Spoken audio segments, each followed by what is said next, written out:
Hey everybody, it's Montgomery Gary 016 here yet again. I'm not disclosing my real name because, well, would you want someone knowing your real name? Come on, think about it. But a former U.S. gunnery sergeant, I know a lot of different things. Yes, I do know about my weapons, but today, we're forgetting that. I'm going straight to my prized possession. That last video I had showed a M9 pistol. Yeah, that was great and all. I carried one myself. I really didn't like it. Switched to a 1911. Better weight, better feel for me. Today, though, today is all about this baby.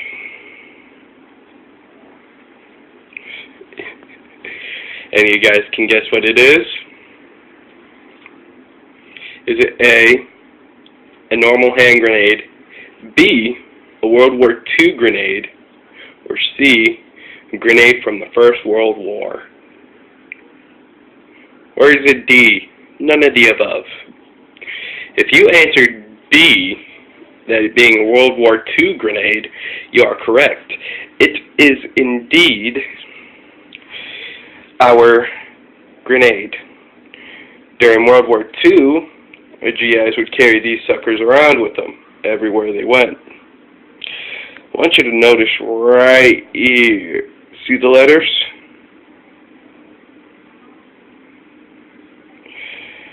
Yep. Somebody scratched Rex into the middle of it.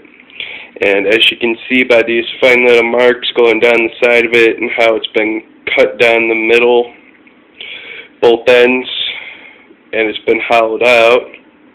I can't even get a perfect view of that. You see, our boys back then wanted a nice heavy grenade. A nice heavy ass grenade. And what they came out with was one made out of pure steel, easy to manufacture. The problem was,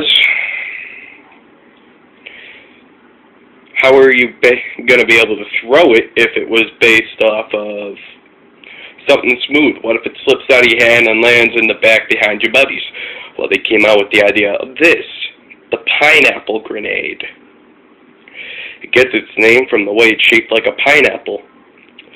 I think it was either the bottom or right up here that they had a little pin, and when you released it, you held onto a little trigger in the back.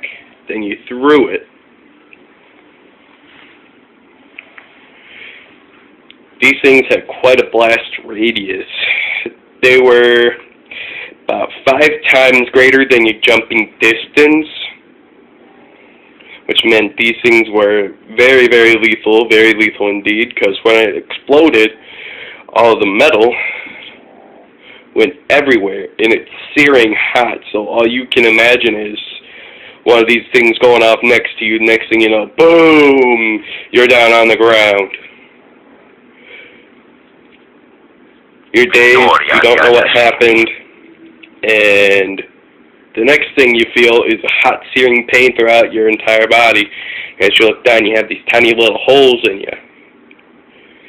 And that's from the shrapnel.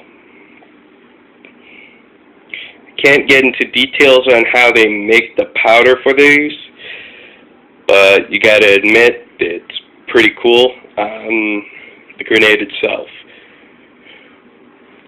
But anyways, that actually concludes our history lesson on hand grenades.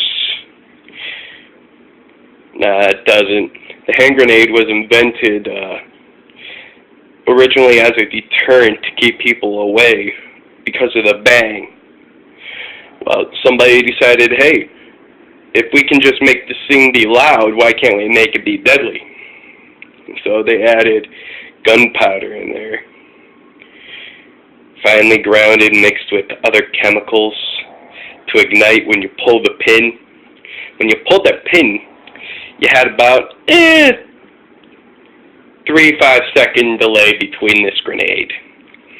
So you can just take the pin as soon as you grab it, chuck it.